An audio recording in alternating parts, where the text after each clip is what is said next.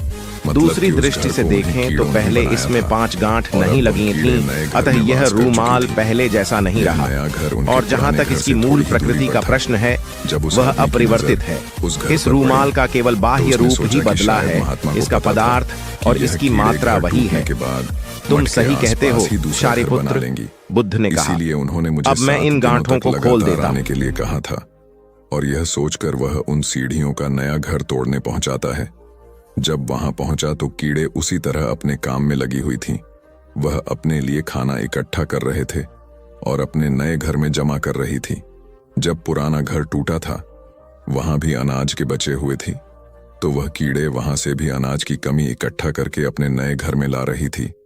अब यहां यह सब देखकर उस आदमी का मन थोड़ा कमजोर पड़ा गया, क्योंकि वे खुद भी कमजोर था, खुद भी समय का मारा हुआ था। इसीलिए उसके मन में उन कीड़ों के प्रति दया का भाव जन्म ले रहा था। उनके ऊपर उसे दया आ रही थी। वह चाहता था कि वह उनकी सहायता करें, लेकिन मैं उल्टा उनको नुकसान पहुंचा रहा था। लेकिन उन बौद्ध महात्मा की बातों को याद करते हुए उसने फिर से उनके घर को तोड़ने का निश्चय किया और उसने इस बार बिना किसी कीड़े को नुकसान पहुंचाया बड़ी ही सावधानी से उस घर को तोड़ना शुरू कर दिया। समय थोड़ा ज्यादा लगा क्योंकि किसी भी कीड़े को नुकसान न पहुंचाने की चेतावनी बौद्ध महात्मा ने पहले ही दे रखी थी। इसीलिए वह बड़ी ही सावधानी से कीड़ों के घरों को तबाह कर रहा था और आखिरकार उसने उस घर को भी तबाह कर दिया। उस घर को तबाह करने के बाद वह बड़े ही दुखी मन से घर की तरफ चल पड़ा। इस बार वह पहले से भी ज्यादा दुखी था क्योंकि उसने उनका दूसरा नया घर भी तोड़ दिया था। वह कीड़ों को कहीं भी बसने नहीं दे रहा था और अब वह अपने आप को शैतान और दानव समझने लगा था। आत्मग्लानि भरे विचारों में डूबा हुआ वह बड़े ही दुखी मन से घर वापस आ गया। रात में सोने से पहले एक बार उसने फिर से सोचा कि मैं कितना बड़ा पापी हूं, कितना बड़ा रक्षा सौदा। पुराना घर तो छोड़ो, मैं हूं कीड़ों को बसने के लिए कहीं कोई जगह ही नहीं दे रहा हूं। वह कीड़े भला मेरे बारे में क्या सोचते होंगे कि वह कितना बड़ा दानव होगा जो हमारा घर तोड़ ही रहा है। लेकिन बौद्ध महात्मा की बातों को याद करके उसने अगले दिन फिर उसी पहाड़ी पर जाने का निश्चय किया और सुबह होते ही वह उस पहाड़ी पर पहुंच गया। वहीं यह देखकर फिर से आश्चर्यचकित रह गया कि कीड़ों ने फिर से एक नई जगह पर अपना घर बना लिया है। वह तो पहले से भी ज्यादा ऊर्जा के साथ कार्य कर रही थी और उन्होंने सिर्फ एक रात में पहले से भी बड़ा घर बना लिया था और अब वह फिर से अपने लिए अनाज और खाना इकट्ठा करने में लगी हुई थी। यह देखकर उस आदमी ने सोचा कि यह कीड़े किस मिट्टी के बने हुए हैं। मैं बार बार यहां से भगाने की कोशिश कर रहा हूं लेकिन यह बार बार यहीं पर ही अपना घर बना देती है। क्या इनको पता नहीं है कि मैं यह कभी भी यहां बसने नहीं दूंगा। आकार में इतनी छोटी है लेकिन फिर भी मुझसे हार नहीं मान रही। बड़े आश्चर्य की बात है। और इस बार उसने क्रोध में आकर उस घर को तहस नहस करना शुरू कर दिया। लेकिन इस बार तहस नहस करते समय कुछ कीड़े वहीं पर मर गए। उसके पैरों तले कुचल दी गई। घर को बर्बाद करने के बाद जब वह अपने अहंकार और गुस्से से बाहर आया तो उसने देखा कि गुस्से में उसने कीड़ों को कितना ज्यादा नुकसान पहुंचा दिया है। यह देख उसका मन में आत्मग्लानि और पश्चाताप से भर गया और वह रोता हुआ अपने घर की तरफ चल पड़ा। रात में सोते समय उसने सोचा कि मैं उन कीड़ों पर कुछ ज्यादा ही अत्याचार कर रहा हूं। अब इससे ज्यादा अत्याचार मैं नहीं कर पाऊंगा। और यही सोचकर वह अगले दिन उन कीड़ों के लिए अपने घर से कुछ आटा लेकर उसी पहाड़ी पर पहुंच जाता है। आज उसके मन में उन कीड़ों के प्रति करुणा का भाव था, दया का भाव था। आज मैं उनकी मदद करना चाहता था।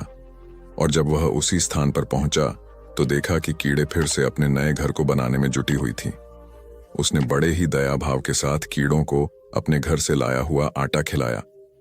अगले 7 दिन पूरा होने तक वह आदमी ऐसा ही करता रहा। वह रोज सुबह उस भारी पड़ जाता और उन कीड़ों को अपने हाथों से आटा खिलाता।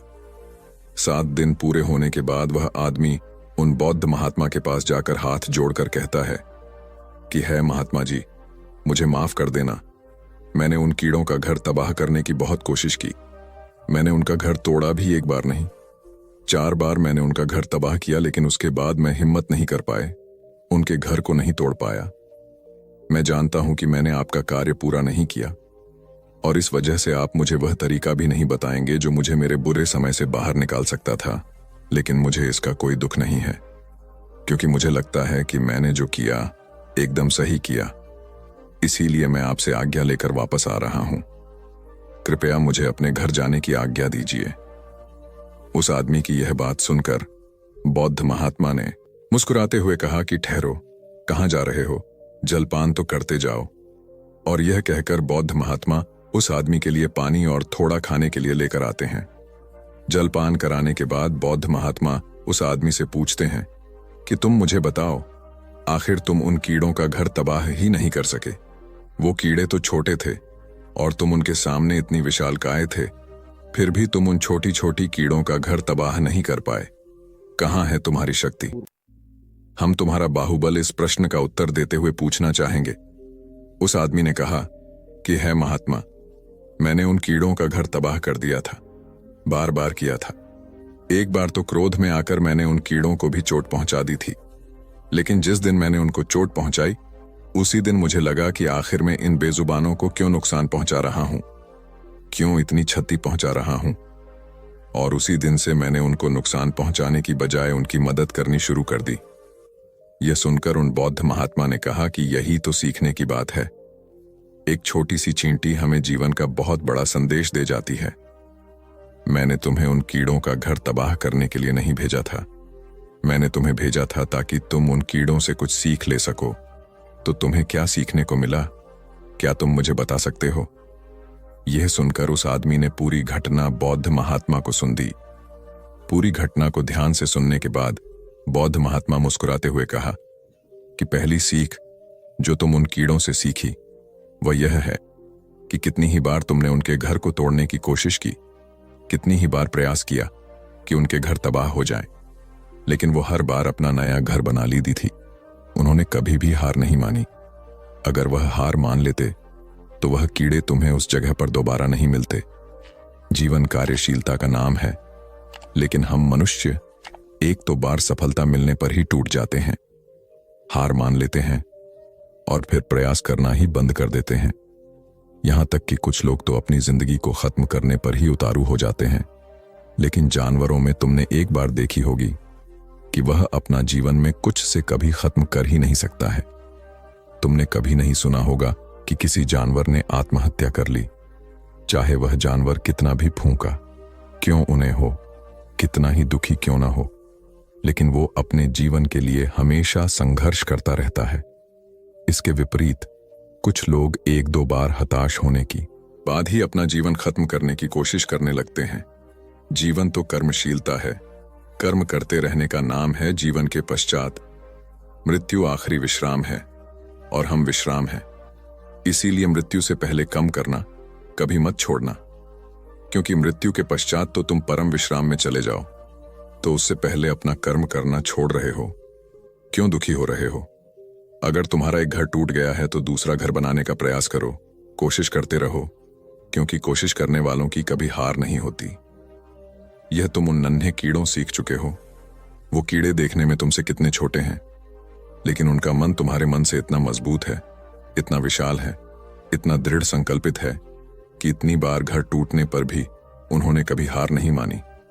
दूसरी सीख यह है कि जब भी हमारे जीवन में बुरा समय आता है तो हमें लगने लगता है कि यह बुरा समय कभी नहीं जाएगा, यह समय मेरे जीवन को बर्बाद कर देगा, उसे आगे नहीं बढ़ने देगा।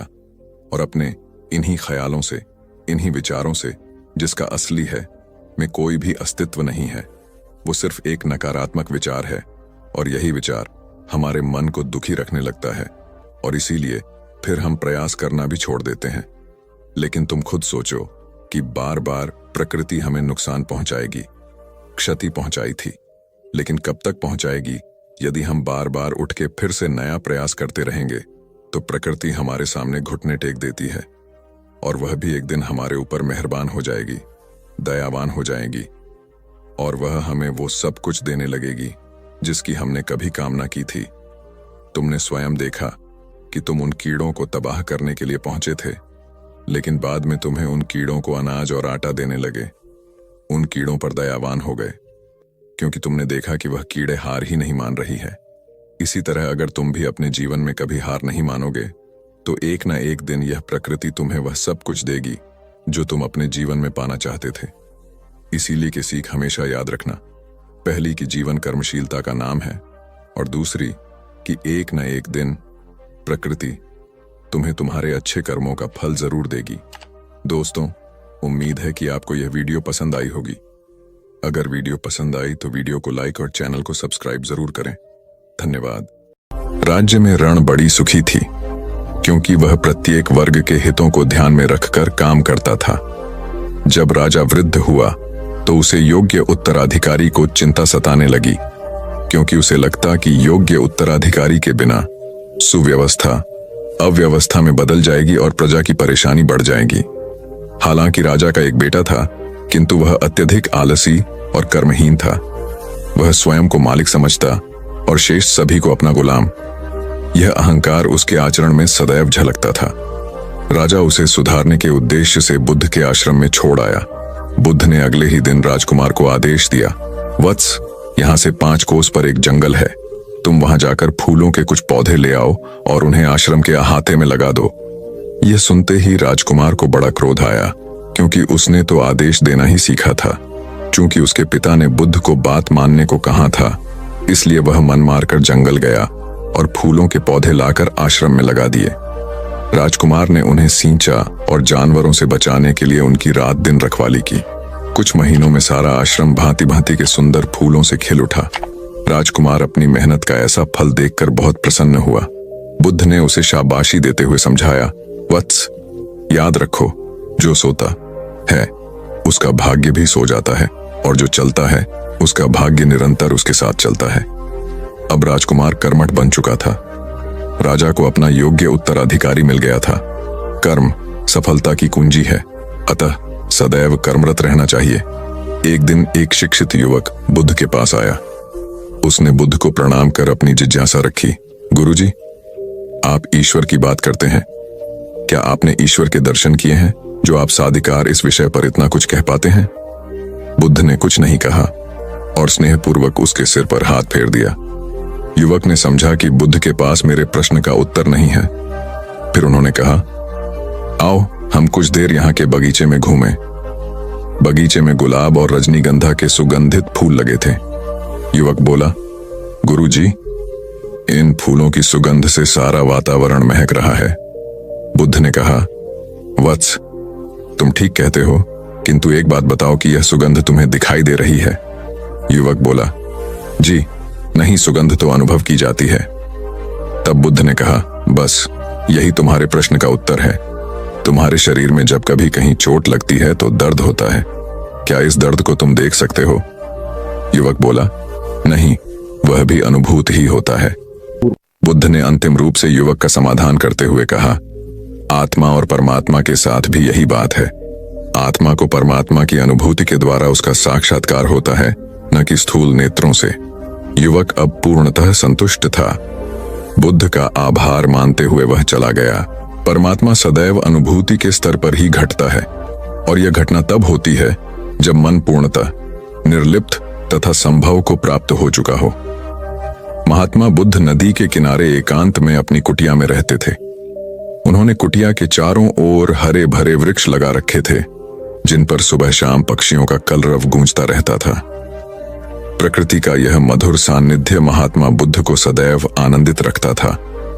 पक्षी और पेड़ पौधे तो मानो उनका परिवार ही बन गए थे। एक दिन महात्मा बुद्ध प्रातःकालीन उठे ही थे कि द्वार पर उन्हें एक सेठ जी खड़े नजर आए। उन्हें चिंताग्रस्त देख महात्मा बुद्ध ने उनसे समस्या जाननी चाहिए। सेठ जी बोले, महाराज, मेरे पास विशाल संपदा है, भरा पूरा परिवार है और मुझे कोई रोग भी नहीं है। फिर भी मुझे नींद नहीं आती, रात भर करवटें ही बदलता रहता हूं। महात्मा बुद्ध ने आत्मीयता से सेठ जी के सिर पर हाथ फेरकर कहा, सेठ, तुम्हारे पास सब कुछ भले ही हो, किंतु वह नहीं है जो नींद के लिए आवश्यक है। सेठ ने पूछा, वह क्या है महाराज? महात्मा बोले, तुम चारों ओर चिंताओं से घिरे हो। धन संपत्ति की चिंता, व्यापार व्यवसाय की चिंता, परिवार की चिंता। स्मरण रखो कि चिंता चयन में शत्रुता है। सेठ ने इससे बचने का उपाय पूछा तो उन्होंने कहा, तुम प्रकृति से शिक्षा ग्रहण करो। पेड़ पौधे, फूल, पानी और प्रकाश के रूप में उसकी अनंत संपदा चारों ओर बिखरी हुई है, किंतु वह चिंता मुक्त है। अपनी इस दौलत को पूरी दुनिया पर दोनों हाथों से सतत लुटाती रहती है। तुम यदि उससे प्रेरणा लेकर अपना जीवन भी उसके अनुरूप बना लोगे तो तुम्हें न केवल नींद आएगी बल्कि अतीव शांति महसूस होगी। सेठ ने महात्मा बुद्ध की बात का मर्म समझा और लोक कल्याण की राह पर चल पड़ा। धन और ज्ञान देने से बढ़ते ही हैं, इसलिए इनके संग्रह के साथ साथ इनके दान की वृत्ति भी रखनी चाहिए। एक गरीब किसान गौतम बुद्ध का बहुत बड़ा भक्त था। एक दिन वह बुद्ध के पास आया और अपने गांव आने का आग्रह किया। बुद्ध उसके गांव पहुंचे तो सारा गांव उन्हें देखने व सुनने के लिए उमड़ पड़ा, किंतु वह किसान नहीं आया। हुआ यह कि उसी दिन किसान के बैलों की जोड़ी कहीं खो गई। किसान इस दुविधा में रहा कि बुद्ध का प्रवचन सुने या अपने बैलों को खोजे। काफी सोचने के बाद उसने अपने बैलों को खोजने का निर्णय किया। घंटों भटकने के बाद बैल मिले। थका हारा किसान घर आया और भोजन कर सो गया। अगले दिन वह अति संकोच से क्षमा प्रार्थी बन बुद्ध के पास पहुंचा तो वे बड़े स्नेह से बोले, मेरी दृष्टि में यह किसान मेरा सच्चा अनुयायी है। इसने उपदेश से अधिक महत्व कर्म को दिया।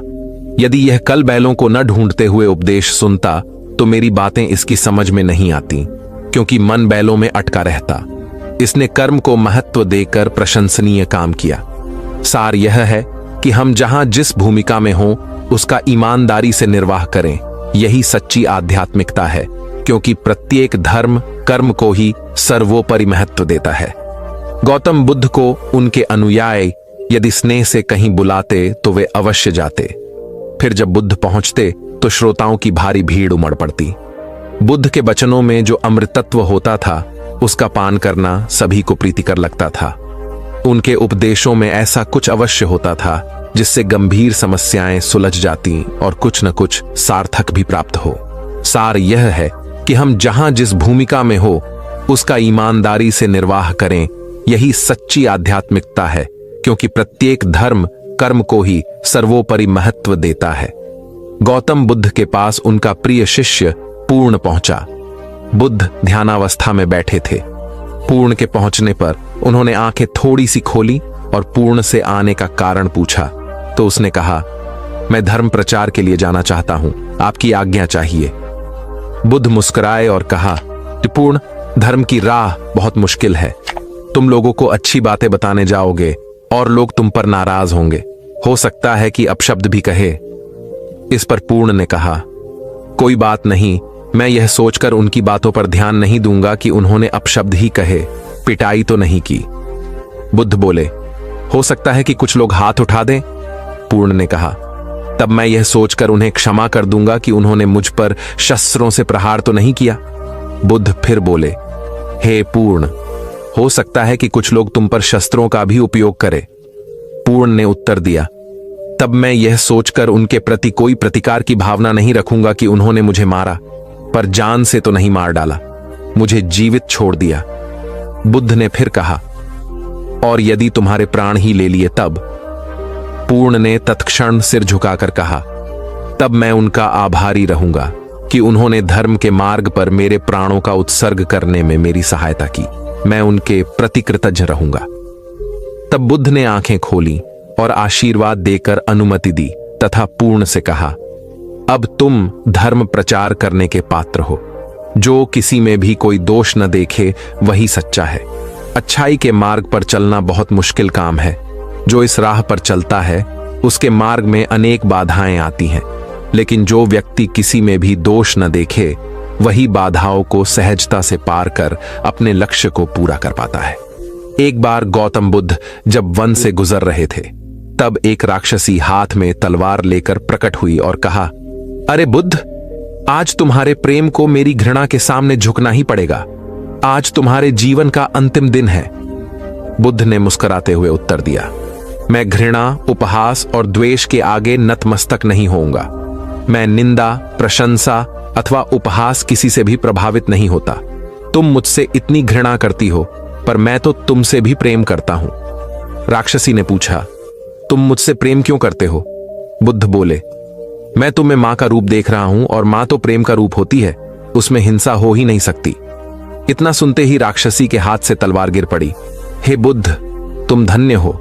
इतना कहते ही बहदेवी में बदल गई और अंतर्धान हो गई। दरअसल जो लोग दूसरों से द्वेष करते हैं, अंत में एक दिन घृणा उन्हें नष्ट कर देती है। घृणा से घिरे हुए लोगों को एक दिन घृणा ले डूबती है। प्रेम सत्य के आवरण से ढका होता है। सत्य से जुड़ा हुआ व्यक्ति सदैव आनंद में जीता है। सत्य को केवल अपने तक सीमित मत रखो, उसे अपने कर्मों में ढालना होगा। सत्य रूपी गुलाब की खुशबू है कर्म। अपने कर्म को प्रेम और सत्य में डुबो कर करो। प्रेम और सत्य मनुष्य को विकास की ओर ले जाते हैं। ध्यान रहे कि ये दोनों मार्ग ईश्वर की ओर जाते हैं। इस मार्ग पर चलने वाले सहज में ही आनंद और शांति को पा लेते हैं। गौतम बुद्ध भ्रमण करते हुए वैशाली नगर के वन विहार में पहुंचे। उनके आगमन का समाचार पूरे नगर में फैल गया। कुछ ही समय में मानो पूरा नगर उनके दर्शन के लिए उमड़ पड़ा। बड़े व्यापारी, शिक्षाविद, समाज सेवी, अधिकारी और राज परिवार से जुड़े कई वरिष्ठ भी वहां पहुंचे। सभी की भावना थी कि तथागत बुद्ध अपने शिष्यों सहित उनके निवास पर पहुंचे एवं भोज का आमंत्रण स्वीकारें। बुद्ध सभी के निवेदन को सुन रहे थे और स्वभावगत मुस्कान के साथ आमंत्रण का आभार व्यक्त कर रहे थे। तभी वैशाली की यात गणिका आम्रपाली भी वहां पहुंची। वह बुद्ध की शिक्षा से प्रेरित होकर बहुत पहले ही अपनी गणिका वृत्ति त्याग चुकी थी।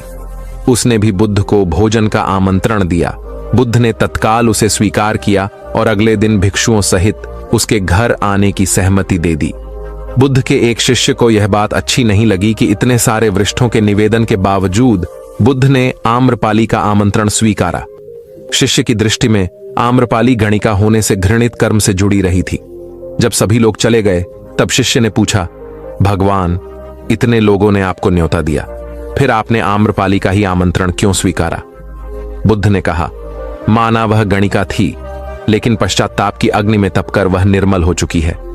यदि कोई व्यक्ति इस निर्मलता को प्राप्त कर ले तो वह उनसे भी श्रेष्ठ हो जाता है जो ऐसे किसी घृणित कर्म में लीन न रहे हों। ऐसे व्यक्ति का आमंत्रण स्वीकारने में संकोच नहीं होना चाहिए।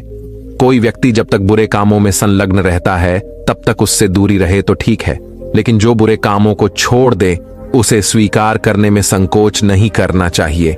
इससे उसकी अच्छाई की ओर बढ़ने की भावना को बल मिलता है। गौबुद्ध के जीवन की एक घटना है। उन्होंने नियम बना रखा था कि वे अपने संघ में स्त्रियों को स्थान नहीं देंगे। स्त्रियों के लिए भिक्षु होने की दीक्षा उन्होंने वर्जित कर रखी थी। एक समय गौतम बुद्ध एक गांव में ठहरे हुए थे।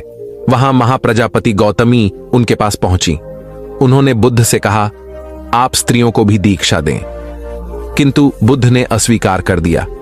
अनेक स्त्रियां इकट्ठी हुईं और उन्होंने विचार किया कि कैसे गौतम बुद्ध से स्वीकृति प्राप्त की जाए। स्त्रियों ने निर्णय लिया कि स्वयं सेविकाएं बनकर गौतम बुद्ध के समक्ष पहुंचा जाए। गौतमी ने अपने बाल काटे, भिक्षु के वस्त्र पहने और अनेक स्त्रियों के साथ बुद्ध के सामने पहुंच गई। उनकी यह मांग थी कि स्त्रियों को भी दीक्षा दी जाए। बुद्ध ने उनकी बात को स्वीकार नहीं किया। स्त्रियां निराश हुईं। जब बुद्ध के एक शिष्य आनंद ने स्त्रियों को देखा, उनके पांव सूजे हुए थे, उन पर धूल चढ़ी हुई थी, उनकी आंखों से आंसू बह रहे थे। उन्होंने पूछा, क्या बात है? स्त्रियों ने कहा, बुद्ध उनके धर्म और नियम के अनुसार हमें भिक्षु होने की दीक्षा नहीं दे रहे हैं। जब आनंद ने व्यक्तिगत रूप से बुद्ध से निवेदन किया, बुद्ध को उन्होंने याद दिलाया, इस समय यह सामाजिक मान्यता है कि स्त्रियां मोक्ष की अधिकारी नहीं हैं, पुरुषों के मुकाबले निम्न हैं। तो क्या आप भी यह मानते हैं और इसलिए उन्हें दीक्षित नहीं कर रहे हैं? बुद्ध का उत्तर था, मुझे गलत न समझा जाए। मेरी मान्यता है कि पुरुष की तरह ही स्त्री भी निर्वाण प्राप्त कर सकती है, लेकिन मैं कुछ व्यावहारिक कारणों से स्त्रियों को संघ में शामिल करने और दीक्षा देने की स्वीकृति प्रदान नहीं कर रहा हूं। आनंद का उत्तर था, सिद्धांत और व्यवहार में परिवर्तन करना चाहिए। बुद्ध को बात जच गई और उन्होंने यह घोषणा की, जो स्त्रियां भिक्षु होना चाहेंगी उन्हें कुछ नियमों का पालन करना होगा। स्त्रियों ने स्वीकार किया और तब से स्त्रियां भी बौद्ध बनने लगीं। गौतम बुद्ध एक बार अपने शिष्यों के साथ प्रवास पर निकले। एक नगर से दूसरे नगर तक जाने की राह में वन पड़ता था। वन क्षेत्र में प्रवेश करने के साथ ही कुछ दूर चलने पर बुद्ध एक जगह रुक गए। पीछे आ रहे शिष्यों का समूह भी उन्हें देख उसी स्थान पर रुका, लेकिन वहां रुके रहना शिष्यों के लिए मुश्किल हो गया, क्योंकि सामने एक क्षत विक्षत शव पड़ा था और उसकी दुर्गंध वातावरण में फैल रही थी। शिष्यों ने अपने वस्त्र से नाक बंद कर ली, लेकिन बुद्ध शव की ओर टकटकी लगाए देखते रहे।